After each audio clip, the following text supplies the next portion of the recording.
Okay. All right. Up next is contestant number 5, Sam Shammers Hammersley. And I got a feeling you're all the way in from somewhere. Tell us where you're from, Sam. Indianapolis. Indianapolis. And that's. All right. I'm not going to worry about accidentally stealing a pun on Indianapolis, just in case you had one for me. Take it anyway. I'm very short on sleep. I'm Annapolis myself. But you know, as they say, an apple less a day does not keep the doctor away. Thank you, Gary. All right. So, your first time at the pun-off, right? That's correct. Is it also your last time? Are you going to kill me? No. Tell me you're coming up again later in Punslingers, right? Oh, yeah. The two numbers, the red number and the black the blue number. The blue number is Punniest of Show, and the red number is your contestant number in Punslingers later. So you will have a chance to best yourself, right? Yes. All right. Best get started then. All right. Sam Shammers Hammersley. You ready? Good with the mic? All right. Lowered nose, it could be lowered. All right. All right. So I'm from Indiana, land of the Indianapolis Colts, and I'd like to share with you the story of my world travels with the famed NFL star Peyton Manning. You see, we took a trip together, but our plane was intercepted. He asked me if I was involved in cocaine financing. I told him I was not a linebacker.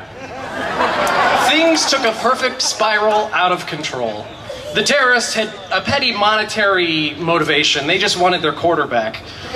I picked up the pilot's headset, the kind with the wide receiver, but no one could hear us. I looked back at Peyton, who now had a bag over his head. Looks like he'd been sacked. We regained consciousness after a touchdown somewhere in the Middle East. My memory is really fuzzy. But we were promptly deported for being unholy sons of swine. In other words, they thought we were pigs' kin. We landed in the States, but I realized we were far from home. He told me he wanted to head out west with the panhandlers, so we did. And as I shouted with joy that I felt valuable metal in my pan, his Tennessee grammar shined as he told me he just feeled gold.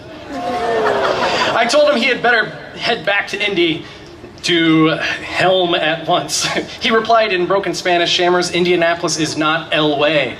We were deported to Spain if you catch Madrid. We rode horses on the beach. I rode halfback and he rode fullback.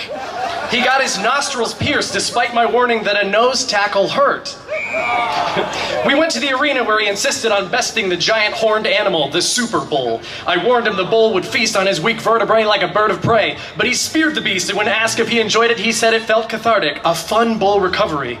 My last memory of Peyton was on a beach when I heard a file of people shouting in excitement and confusion, a line of scrimmage. I looked at Peyton's ragged swimwear. Either his shorts were too small or he had clearly forgotten the tuck rule.